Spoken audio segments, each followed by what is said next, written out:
बिस्मिल्लाहिर्रहमानिर्रहीम। अस्सलाम वालेकुम नाज़रीन, आप यूट्यूब चैनल देख रहे हैं। मैं इमरान खान हूँ। अब जो इम्पोर्टेंट ख़बरें हैं वो आप तक मैं पहुँचा देता हूँ। कुछ ऐसी चीज़ें हैं जो आप जानना चाहते हैं और इमरान खान साहब से रिलेटेड हैं। उन्होंने कुछ इंकशाफात भी किए हैं, लेकिन शहबाज शरीफ साहब के एक स्टेटमेंट से मैं बात शुरू करता हूँ। उन्होंने कहा कि इमरान खान ने मुल्क को ख़तरनाक सूरत हाल पर पहुँचा दिया था, हमने संभाला है। ये शहबाज शरीफ साहब कह रहे हैं। और उन्होंने कहा साथ ही कि हमने आने के बाद इस मुल्क को संभाला है। जब भी इंतखाबात होंगे मुस्लिम लीग नून भारी अक्सरियत से कामयाब हो जाएगी।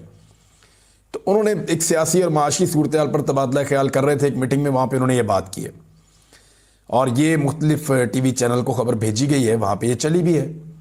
लेकिन बात यह है कि इमरान खान साहब ने हालात इस मुल्क के इतने ख़राब कर दिए थे कि कोरोना के दौरान भी ये मुल्क डिफ़ॉल्ट नहीं किया।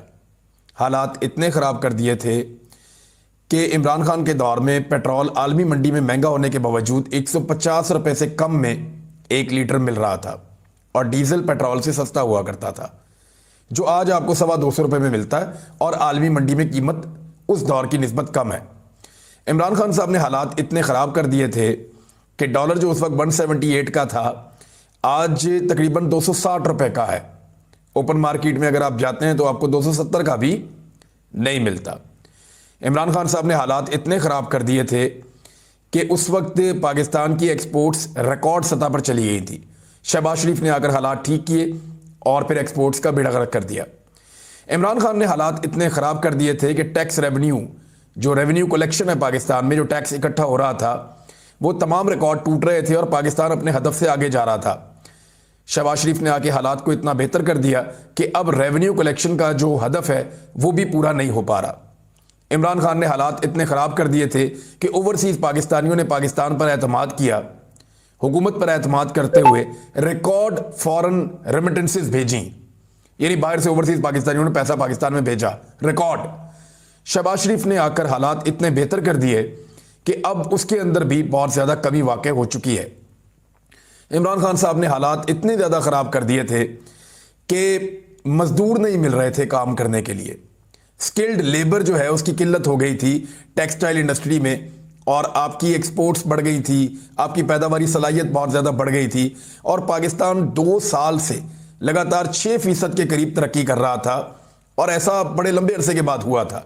इतने ख़राब हालात थे और जब शहबाज शरीफ ने आकर संभाला तो पाकिस्तान की ग्रोथ कहाँ पे है, ये जब रिकॉर्ड बनेगा साल के बाद तो आपको पता चलेगा कि कितना बेड़ा गर्क इन्होंने किया है इन महीनों के अंदर, या ये जो 1 साल पूरा होने वाला है, इस 1 साल में इन्होंने क्या कुछ किया है। इमरान खान के दौरे हुकूमत में पाकिस्तान डिफ़ॉल्ट के करीब भी नहीं गया था और इन्होंने कहाँ पहुँचा दिया जब हालात बहुत अच्छे किए। वो सारा कुछ आपके सामने है।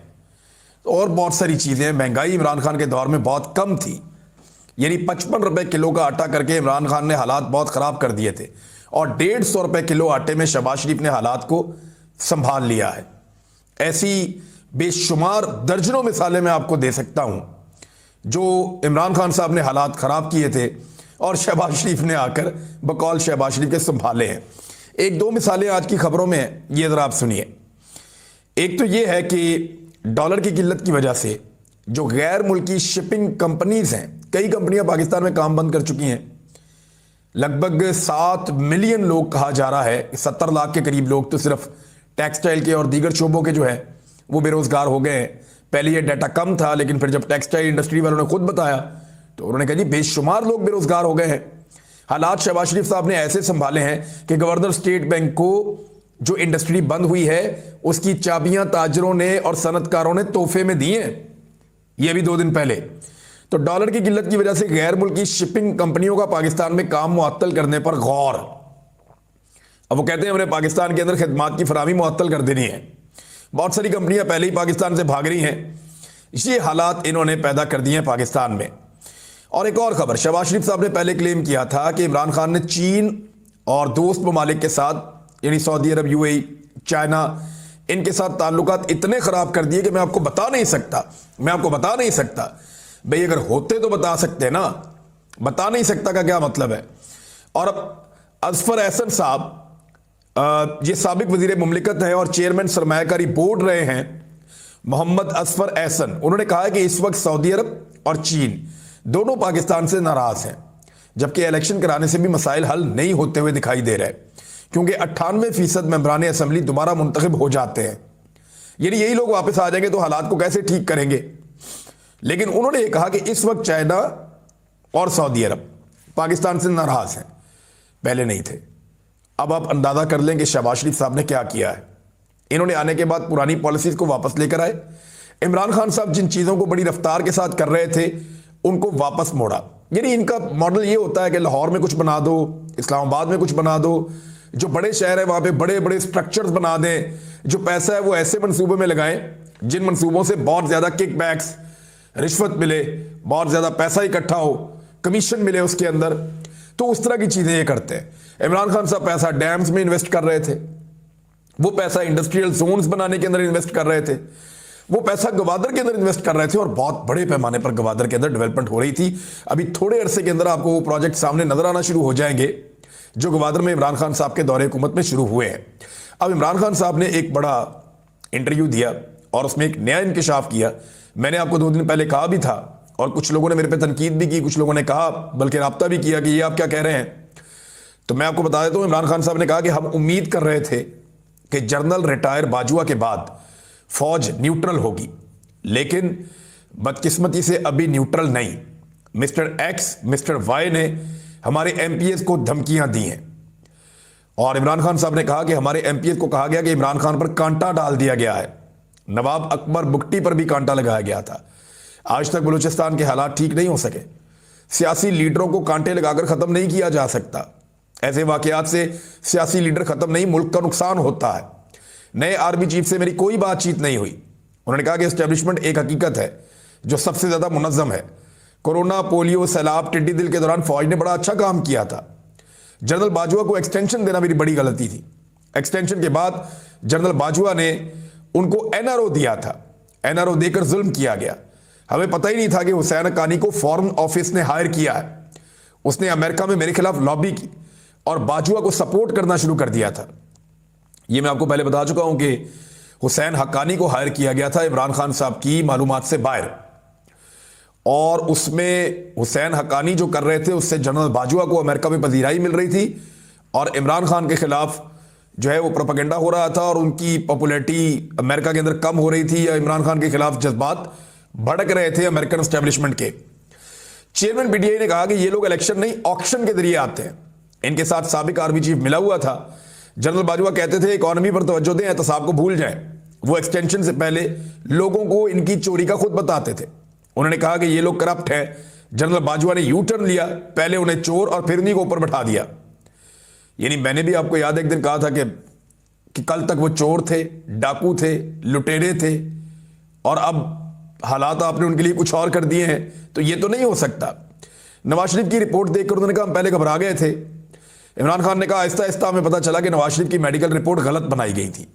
उन्होंने शहबाज गिल की रिपोर्ट को भी तब्दील किया। यानी इमरान खान साहब ये कह रहे हैं जिन्होंने शहबाज गिल की रिपोर्ट के अंदर गेम डाली है उन्होंने नवाज शरीफ की रिपोर्ट के अंदर भी खेल खेला था। कभी इतने बुरे हालात नहीं थे जितने आज हैं। आज पार्लियामेंट फंक्शनल नहीं है। जब हमने पार्लियामेंट जाने का ऐलान किया तो डर गए। अपनी चोरियां बचाने के लिए नैब एफआईए को खत्म कर दिया। मुल्क में अगर साफ और शफाफ इलेक्शन का रास्ता नहीं अपनाएंगे तो हालात उसी तरफ जाएंगे, फिर संभालना मुश्किल हो जाएगा। इमरान खान ने कहा कि जो कुछ पीडीएम ने 8 महीने में कर दिया कोई दुश्मन भी नहीं कर सकता। माशी हालात दिन ब दिन खराब हो रहे हैं। 8 लाख पढ़े लिखे नौजवान मुल्क छोड़कर जा चुके हैं। इस तबाही को रोकने के लिए शफाफ इलेक्शन करवाया जाए। इनको खौफ इस बात का कि इमरान खान इक़्तिदार में ना आ जाए। मेरे खौफ की वजह से इलेक्शन नहीं करा रहे। मुझे डर है श्रीलंका वाले हालात ना शुरू हो जाएं। फिर इमरान खान साहब ने कहा कि कराची में कंटेनर्स खड़े हैं और पाकिस्तान डूब रहा है। मुल्क में शफाफ इलेक्शन से इस्तेकाम। ये कंटेनर वो वाले कह रहे हैं जो इंपोर्टर्स ने सामान मंगवाया हुआ दुनिया से, वो पाकिस्तान में आएगा तो उसी से पाकिस्तान का कारोबारी जिंदगी आगे चलेगा। उनके ऊपर डैमेजेस पड़ते जा रहे हैं। और अभी मैंने आपको खबर दी है कि कंपनियों ने फैसला किया कि भी हम कैसे पाकिस्तान के अंदर काम करें। इससे पहले मैंने आपको यही खबर दी थी कि गैर मुल्की शिपिंग कंपनियों ने भी पाकिस्तान में खिदमात की फराहमी से जो है वो इनकार कर दिया। वो कह रहे हैं जी हम नहीं करते। फिर इन हालात के अंदर जब पैसे ही नहीं मिल रहे और यहां पे हम सामान लेकर आते हैं उसको उतारा ही नहीं जाता, तो फिर हम इस मुल्क के अंदर सामान लेकर जाएं क्यों। फिर इमरान खान साहब ने बताया कि अब सिंध ही जाऊंगा ठीक, और सबसे पहले मैं, क्योंकि सिंध के लोग सबसे ज्यादा पिसे हुए हैं। उनके साथ सबसे ज़्यादा ज्यादती हो रही है। और फिर इलेक्शन कमीशन के ऊपर उन्होंने तनकीद की बहुत ज़्यादा। फिर इमरान खान साहब ने कहा कि फॉरेन फंडिंग केस के अंदर या तोशाखाना मामले के अंदर एक तरफा चीज़ें हो रही हैं। जैसे ही दूसरी पॉलिटिकल पार्टी से सवाल किया जाता है या रिकॉर्ड मांगा जाता है तो सब भाग जाते हैं, कोई उसके ऊपर बात करने को तैयार नहीं है। फिर अपने खिलाफ जो उनका एक मंसूबा था उनको कत्ल करने का, उस पर भी इमरान खान साहब ने बात की है। लेकिन इस पर एक और चीज़ आज सामने आई है और वो भी मैं आपको बता दूं कि जो प्रोसिक्यूटर है, प्रोसिक्यूटर जनरल पंजाब, उन्होंने इमरान खान पर हमले की जीआईटी के 4 मेंबरान के खिलाफ कानूनी कार्रवाई की सिफारिश कर दी है। इमरान खान पर हमले की जीआईटी पर प्रोसिक्यूटर जनरल की इंक्वायरी रिपोर्ट सामने आ गई। एक और इंक्वायरी रिपोर्ट आई है। उन्होंने कहा कि जीआईटी के 4 मेंबरान के खिलाफ कानूनी कार्रवाई की सिफारिश की है। इन अफसरान ने जानबूझकर हाई प्रोफाइल केस को खराब करने की कोशिश की। जानबूझकर कैसे करेंगे? उनके ऊपर दबाव ही बहुत था। जब दबाव उन पर पड़ रहा था, मैंने पहले खबर दे दी थी और मैंने आपको 2 दिन पहले बता दिया था कि आने वाले वक्त में शदीद दबाव के बायस कुछ लोग अपने बयानात बदलेंगे और उनको तंग किया जा रहा है, उनको बुलवाया जा रहा है, उनकी नौकरी खराब करने की उनको धमकियां दी जा रही हैं। इस तरह की चीज़ें मैंने आपको बताई थी एक वीलॉग में। थोड़ा इससे मिलती जुलती चीज़ें मैंने आपके साथ शेयर की थी उस वीलॉग में। एग्जैक्टली तो मुझे याद नहीं है, लेकिन ये था कि एक दबाव था। और उसके बाद उन लोगों ने कहा जी कि हम इत्तफाक नहीं करते जो जीआईटी की फाइंडिंग्स हैं उसके साथ।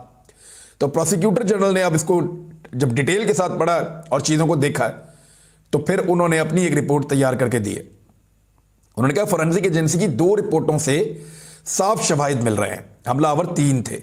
फोरेंसिक की पहली रिपोर्ट में 2 शूटर्स और बाद में तीसरे शूटर के शवाहिद मिले हैं। फिर खलीकुज़्ज़मान का कहना था कि इन 4 मेंबरान ने शवाहिद को ज़ाया करने की कोशिश की, जो मिसकंडक्ट और जुर्म भी है। कन्वीनियर ने मेंबरान को कई खत लिखे कि मुल्जिमान के मोबाइल डाटा, सीडीआरस और डीवीआरस को इकट्ठा करें, लेकिन किसी भी मेंबर ने मुल्जिमान के मुतालिक डाटा इकट्ठा करने की जहमत ही नहीं की।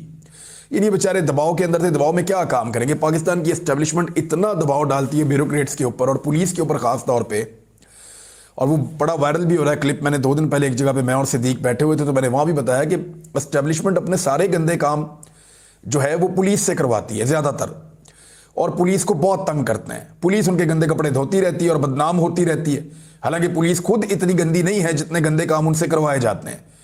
फिर वो पुलिस को बाद में किसी ना किसी जगह पे जब पुलिस से गलती होती है तो उनको ऑब्लाइज भी करते हैं, और अगर पुलिस से कोई गलत काम करवाएं तो फिर उनको प्रोटेक्ट भी करते हैं। तो ये इसी तरह से ये निज़ाम चलता है। अब प्रोसिक्यूटर जनरल ने बताया कि जो मवाद जावेद लतीफ़, मरियम औरंगजेब, राना सनाउल्लाह ने इमरान खान के खिलाफ दिखाया वही मुलजिम के मोबाइल से मिला। मुझे डर है ये 4 जीआईटी मेंबरान सिर्फ मिसलीडिंग नहीं बल्कि तासुब भी रखते हैं, और मैं इस नतीजे पर पहुंचा हूं कि जीआईटी के इन 4 मेंबरान के खिलाफ काफ़ी सबूत मिल गए हैं, इनके खिलाफ कार्रवाई होनी चाहिए। अच्छा, ये जो 4 मेंबरान है जीआईटी के, ये फंस गए। वजह यह है कि अब ये इधर खड़े हों या उधर खड़े हों, उधर एस्टेब्लिशमेंट का डर है, इधर अदालत का डर है। इलेक्शन होने के बाद अगर इमरान खान साहब की हुकूमत आ जाएगी तो ये 4 अफसरान को जवाब तो देना पड़ेगा कि जी आपने एक जीआईटी के अंदर आपको हिस्सा बनाया गया, आपको ईमानदार ऑफिसर समझ के, और आपने हकायक को ही मसक करना शुरू कर दिया या हकायक से इख्तलाफ करना शुरू कर दिया। आप इंक्वायरी करने गए थे और इंक्वायरी से ही भागना शुरू हो गए। तो ये अनफॉर्चुनेट चीज़ें हैं। एक तो नवीद अकरम चीमा साहब जो साबिक सेक्रेटरी, चीफ सेक्रेटरी रहे हैं साबिक पंजाब में, और नवीद अकरम चीमा साहब, उन्होंने निगरान वज़ीर आला के लिए खबर झूठी पहले चलवाई गई थी और ये PMLN की जानिब से क्लेम किया गया था कि उनसे रब्ता किया गया। तो उन्होंने कहा कि मैं वज़ीर आला निगरान का मनसब कबूल नहीं करूँगा, लेकिन अब उन्होंने कहा कि नहीं, ऐसी कोई बात नहीं है, मेरे बारे में गलत खबर चलाई गई है, मैंने कोई इनकार नहीं किया, और अगर मुझे ये जिम्मेदारी मिली तो मैं गैर जानिबदार रहते हुए जिम्मेदारी अदा करूँगा। तो अब मेरे ख्याल में जो मुकाबला है वो हुकूमत के 2 लोगों के बीच में और अपोजिशन के 2 लोगों के बीच में नहीं है। एक टीवी चैनल के मालिक, उनको कोशिश की जा रही है कि किसी तरह बनाया जाए, और दूसरी जानिब जो है मोहसिन नकवी यानी, और दूसरी जानिब जो है वो ये नाम भी अभी नवीद अकरम चीमा जो है, इनका नाम आप याद रखिएगा, ये अब लाइमलाइट में आ रहे हैं और इनके ऊपर भी डिस्कशन शुरू हो चुकी है। दूसरी जानिब मुस्लिम लीग नून के अंदर एक बड़ी बगावत की खबर आ रही है और कई अरकान टिकट मांग रहे हैं। ये दावा किया है असद कैसर साहब ने। उन्होंने कहा कई अरकान हमारे साथ राब्ते में हैं जिनमें ज़्यादा का ताल्लुक जो है वो पंजाब से है, और पंजाब की जो लीडरशिप है वही फैसला करेगी कि किनको लेना है। जो अच्छी शोहरत के हामिल लोग हैं और जिनके ऊपर कोई दाग नहीं है, बेदाग लोग, उनको लिया जा सकता है। और इस वक्त पाकिस्तान तहरीक इंसाफ की टिकट जो है वो डॉलर की तरह है, और माकूल लोगों को ही हम देखेंगे। जो लोग इस्तीफा देना चाहते हैं नून लीग के एमएनए के तौर पे, वो लोग एक वादा लेना चाहते हैं कि उनको टिकट दिया जाएगा पाकिस्तान तहरीक इंसाफ का। तादाद काफी ज्यादा है और जिनके ऊपर कोई इल्जाम नहीं है तो हम बिल्कुल उनको टिकट दे सकते हैं। असद कैसर ने भी यही कहा कि मुझे लगता है कि इंतखाबात बहुत जल्दी हो जाएंगे और अप्रैल से आगे ज्यादा नहीं जाएंगे, अप्रैल में ही ये इंतखाबात हो सकते हैं। एक और खबर है और ये खबर बड़ी इंपॉर्टेंट है, आने वाले दिनों में ये ज्यादा बड़ी खबर बन सकती है और हर तरफ तहलका मचा सकती है। ये तहलका खेज खबर ये है कि इमरान खान की हुकूमत गिराने की इंक्वायरी के लिए जो अपीलें की गई थी अप्रैल 2022 में, आज 9 महीने गुजरने के बाद उन अपीलों को समाअत के लिए मुकर्रर किया गया है। ये वैसे जो समाअत है वो चैम्बर अपीलें थी, ये चैम्बर में समाअत होगी इसकी।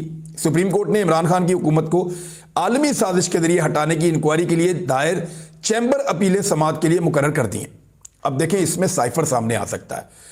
इमरान खान साहब ने एक लेटर लिखा हुआ है, स्पीकर ने लिखा हुआ है, सदर पाकिस्तान ने लिखा हुआ है और एक साइफर जो है वो सुप्रीम कोर्ट ऑफ पाकिस्तान में पड़ा हुआ है, चीफ जस्टिस ऑफ पाकिस्तान के पास। अब अगर ये अपीलें सुनी जाएंगी आलमी साजिश है या नहीं, उसके ऊपर ये सारा मवाद सामने रखा जा सकता है। अगर ये मामला आगे बढ़ता है और सुप्रीम कोर्ट ऑफ पाकिस्तान इसमें दिलचस्पी लेती है और जजेस इसमें इसकी इन्वेस्टिगेशन शुरू करते हैं या इसके ऊपर एक आला सतही कमीशन कोई बनता है हाजिर सर्विस जजेस की निगरानी में, तो फिर मुझे ऐसा लगता है कि ये मामला खुल जाएगा और इमरान खान साहब का ये कहना कि रजीम चेंज ऑपरेशन पाकिस्तान में हुआ है वो साबित भी हो सकता है। लेकिन अगर ये साबित हुआ तो बहुत बड़े बड़े लोग फंस जाएंगे इसमें। एक अजहर सिद्दीक साहब हमारे बड़े अच्छे दोस्त हैं, बड़े भाइयों की तरह लॉयर, वो भी इसके अंदर शामिल हैं। उनकी भी एक अपील थी इसमें कि इसको सुना जाए। तो ये एक बहुत बड़ी मुसीबत बन जाएगा मामला बहुत सारे बड़े बड़े और ताकतवर लोगों के लिए। लिहाजा अब देखना यह है कि सुप्रीम कोर्ट इस मामले को कहां तक उठाता है। तो ये एक तहलका खेज खबर हो सकती है आने वाले दिनों में। अब तक के लिए इतना ही, अपना ख्याल